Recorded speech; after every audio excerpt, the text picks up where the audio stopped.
Now, if you applied for a job today, would you expect to know the salary before clicking apply? Data from jobs site Indeed shows a large divide in Irish workplaces. While 92% of childcare jobs list pay up front, just 7% of software roles and 8% of banking and finance jobs do. A massive new European Union directive aims to end pay secrecy by forcing employers to disclose salary ranges and clamping down hard on the gender pay gap. It's supposed to become law across Europe on June the 7th.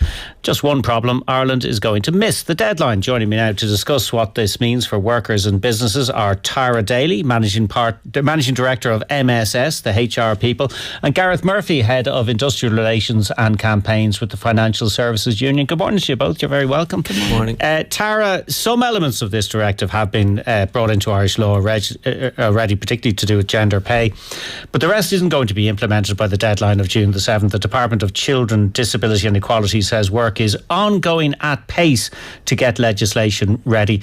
Do employers know where they stand? They really don't, unfortunately. There's a lot of uncertainty out there. Yes, you're right. The gender pay gap reporting, Ireland were ahead of the curve there. We've gotten that across the line. That was a big process for employers. But there's a lot of any employers that we're dealing with, which would be particularly SMEs, would be in a very uncertain times. They're a bit in limbo. Do we implement things now? Do we wait? Is there going to be more clarity in terms of the legislation that changes the directive in some way?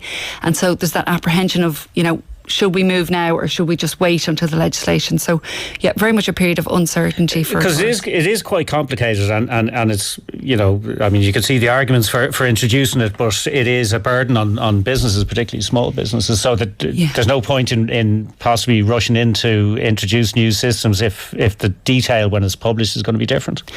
Exactly. I mean, it's a big piece of work to get into. If there's going to be any shifts in it, there's no point. And also, you want to make sure it's done right as well, that it suits all the businesses, because it is going to be a lot on particularly SMEs. Okay, Gareth, your union has called this a generational opportunity. You're very much in favour of it. Are you disappointed the deadline is going to go by? Yeah, we're very disappointed and frustrated, David, to be honest. The government has had plenty of time to legislate and act on this. It shouldn't be controversial. I mean, pay transparency, it should be reasonably given for workers in this day and age, that they're entitled to talk about pay. They're entitled to see the salaries on job adverts when they go for pay. They're entitled to know the pay ranges that are applicable. They should be entitled to ask for comparators and pay information in their employment. That should not be controversial. I mean, who's going to stand up and say they're for pay secrecy in a workplace? So we're really frustrated and disappointed the government hasn't acted. It appears that every time IBEC and big business lobbies to water down workers' rights, the government listens to them and they delay and deny workers their basic entitlements. But if there's an EU directive eventually, I mean, they might have missed the deadline, but they are planning to bring it in, so they'll have to comply with the directive, presumably. They will have to eventually, and this makes the delay ridiculous. I mean, they've had plenty of time to legislate for this, and in fairness, they should be providing the clarity that business wants as well, so that businesses can accurately implement this. I mentioned in the introduction those figures from Indeed, the jobs website. Banking and finance, 8% of jobs disclosing pay. Why is the financial sector lagging behind on this? Yeah, the broader financial services and fintech sector are really poor when it comes to pay transparency. There's very much a culture of don't talk about pay.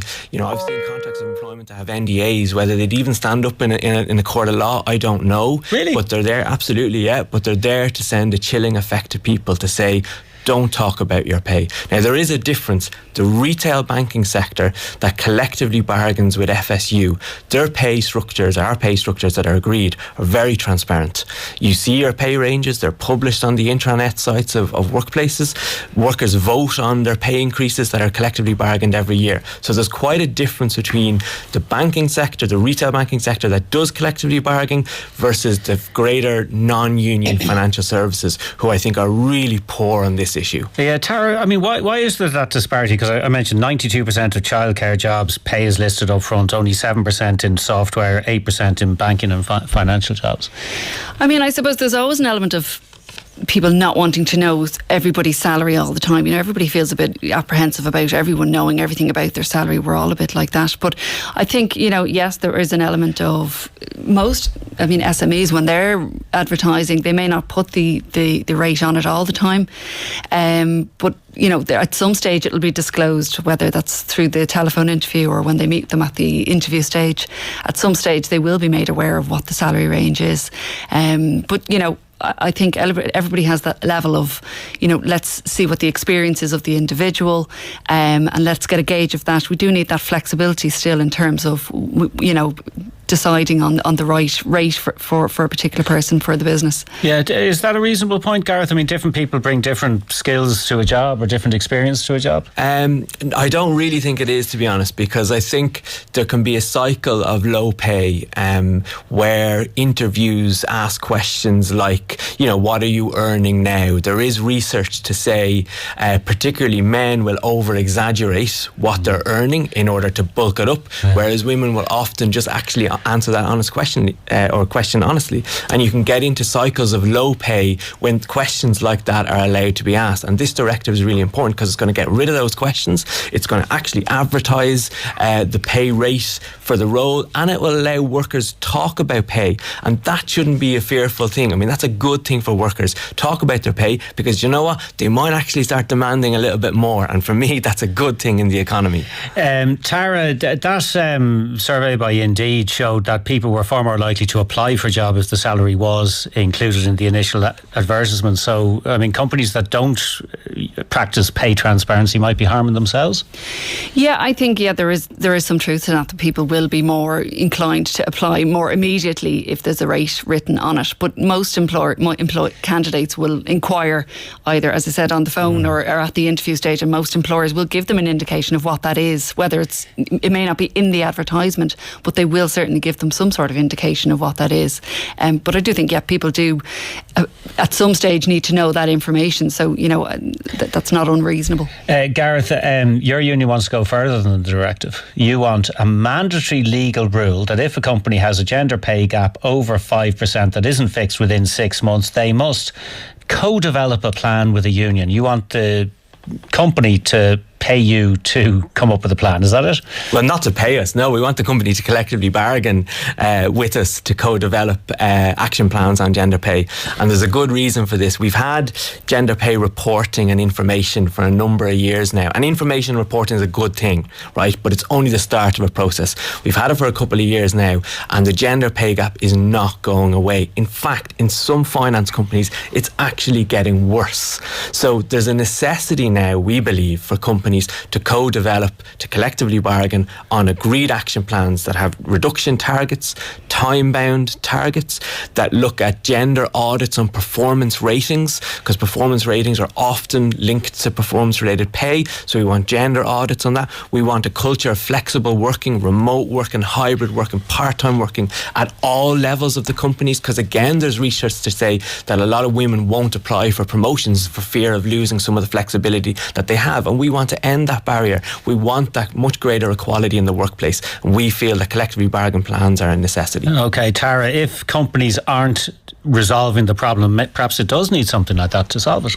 Well, I suppose the first point that I would make is that we do need to differentiate between the larger organisations and the smaller organisations. So a company with 5,000 employees cannot be treated the same as somebody with 50 plus employees. We do need to have some sort of different structures there to take into account the reality of the lack of resources that are internally within a smaller organisation versus a very large organisation. The joint pay assessment is already factored into the Pay Transparency Directive. I do feel that that's probably going to provide a lot of what's needed in terms of making this a success.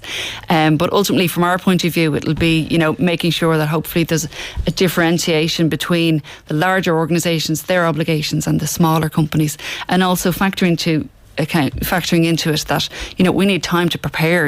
At the moment we don't have the legislation, so we're looking for a more multi-year plan where we've actually practical application can take place to make it a success, which ultimately is a good thing for everybody, and everyone wants it to be a success. Okay, text in here. A study showed that ChatGPT advised women to ask for lower salaries than men. The gender pay gap is now so established, and inbuilt salary transparency would help so much. So we'll wait and see. Do you expect it to be in the short term, Gareth?